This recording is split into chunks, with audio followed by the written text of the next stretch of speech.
मंदिर समर्पित किया जाएगा जनता को? बिल्कुल 24 जनवरी से ये साफ है कि रामलला के दर्शन गर्भगृह में होंगे और नए राम मंदिर में होंगे। ये एकदम लगभग स्पष्ट है और तारीखें कई हैं, लेकिन उसमें 24 को सर्वश्रेष्ठ तारीख माना गया है। देखिए, जो हिंदुत्व है और राम मंदिर है, ये दोनों बीजेपी के पुराने एजेंडे रहे। बीजेपी देश में बड़ी कमजोर थी, लेकिन जब से ये एजेंडा उसने उठाया, मुद्दे उठाए, इन मुद्दों ने उसको ताकत दी, रथ यात्रा ने उसको ऊंचाइयां दी। आज बीजेपी देश में सत्ता में है, दो बार से सबसे बड़ी पार्टी है। तो राम के नाम पर जो लोग ये कहते थे कि बीजेपी सरकार तो बनाती है, कई बार बना चुकी है, लेकिन राम का मंदिर नहीं बनाती, तो अब इस ताने से भी उनको मुक्ति मिल जाएगी। राम का मंदिर भी वो बना रहे हैं। 24 तारीख को गर्भगृह में इसका शुरुआत हो जाएगी, इसका उद्घाटन हो जाएगा। आज महत्वपूर्ण बात यह भी है कि जिस राम मंदिर आंदोलन में अडवाणी की रथ यात्रा के सारथी थे युवा के तौर पर योगी आदित्यनाथ, आज उन्हीं की सरकार है, वो उत्तर प्रदेश के मुख्यमंत्री हैं। एक बहुत लंबा अरसा गुजरा, वो 1992 से लेकर आज तक इस 30 सालों में देश में बीजेपी की स्थिति में बड़े परिवर्तन आए। लेकिन मोदी के आने के बाद और योगी के साथ आने के बाद, उत्तर प्रदेश में उनकी सरकार आने के बाद से बीजेपी ने देश में कहा जाए बहुत बड़ा जनमानस अपने पक्ष में, हिंदुत्व के साथ साथ लाभार्थियों का, सरकार की योजनाओं का, संगठन का एक बहुत विस्तार स्वरूप बनाया है। सिर्फ राम मंदिर के दम पर वो सत्ता हासिल करने के लिए नहीं वो सोच सकते, इसलिए उनके पास और भी तरीके हैं। ये जरूर है कि पिछले दिनों बीजेपी देश में कमजोर हुई है, कई राज्यों में वो चुनाव हारी है और उसकी भरपाई वो उत्तर प्रदेश से करेगी। इसको भरपाई करने के लिए राम मंदिर सबसे सुटेबल मुद्दा है, सबसे ऊर्जावान मुद्दा है उसके लिए। और कहते भी हैं कि जब जब बीजेपी लड़खड़ाई, राम ने उसको सहारा दिया, राम के ही सहारे वो आगे बढ़े।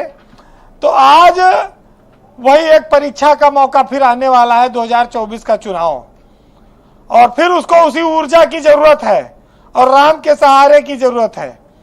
खिचड़ी से पूजा पाठ शुरू कर रहे हैं और सियासी खिचड़ी भी के साथ रायता भी फैला देंगे, ये भी तय है। 14 जनवरी जब हिंदुओं के शुभ दिन की शुरुआत होती है, तब से इनके यहाँ शुरू हो जाएगा पूजा पाठ। तो हिंदू मुस्लिम का जो मामला है वो आने वाले चुनाव में फिर यथावत रहेगा और तेज होगा, और मोदी योगी का कैंपेन होगा, धर्म की सियासत होगी, बीजेपी का फायदा होगा और यूपी में फिर ये अभेद किला अपना बनाने की कोशिश करेंगे। देखिए, जो ये राम मंदिर का आंदोलन है ब्रजेश जी, और ये हिंदुत्व है और ये जो योगी का चेहरा है, ये खाली यूपी तक मामला नहीं, ये लोग इसका यूपी के बाहर भी बहुत फायदा लेते हैं। और देश में भी जहां पर ये लोग नहीं पहुंचे हैं, मोदी को और योगी को जिसने नहीं देखा है, राम मंदिर जो अयोध्या नहीं आए हैं, वो भी इसके नाम पर वोट देते हैं। बीजेपी का यही सबसे बड़ा फायदा है और संगठन तो उनका करता ही है, तमाम और उनके साथी हैं। देखिए, बीजेपी का हमेशा एक अघोषित नारा रहा है कि राम नाम जपना, पराया माल अपना। तो राम के नाम पर माल वोट की फसल हजम करो, सत्ता अपना आती है, मौज करो। तो भाई, ये तो इस देश की परंपरा, लोकतंत्र में जो चुनाव जीतता है वो 5 साल तक मौज करता है, गर्मी में भी काम कर रहे हैं, जाड़े में भी कर रहे हैं। आज तमाम मुद्दे उनके फेवर में आ जाते हैं, बहुत बड़ी संख्या है बीजेपी के मानने वालों की।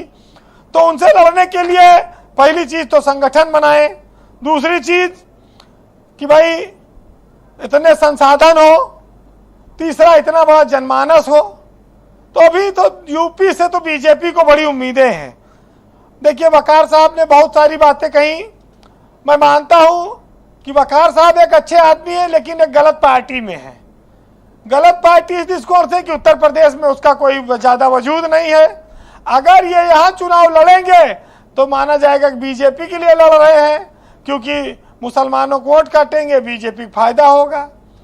चिंता उनकी जायज है, लेकिन उनकी पार्टी कार्यक्रम ऐसा है कि वो बीजेपी एक फायदा जाता है। तो ये बात तो देखिए दोनों तरफा दोधारी तलवार जैसी है, और इस तलवार से सिर कलम कांग्रेस का भी हो रहा है और सपा का भी हो रहा है, क्योंकि इन्हीं की ज्यादा स्टेक लगी है।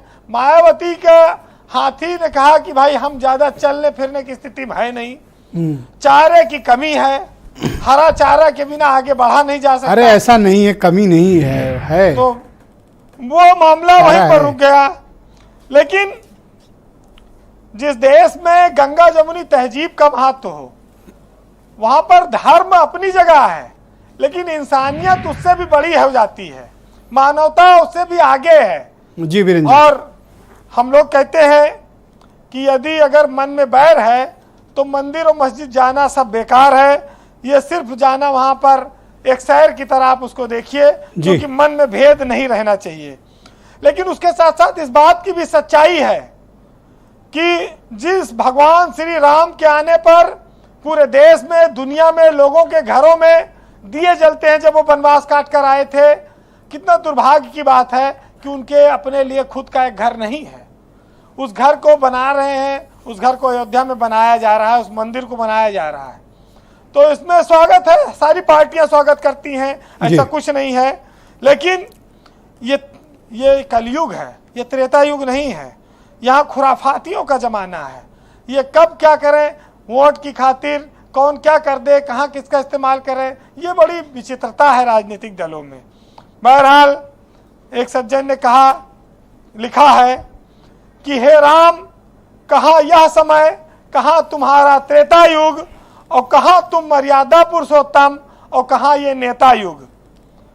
और कहते हैं कि मंदिर मस्जिद की चर्चा में इंसानियत ही छा जाए, कलमा पढ़े खुदा का और सपने में राम आ जाएं।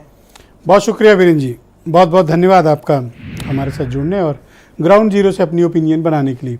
बहन भाइयों, हम आज अयोध्या में बन रहे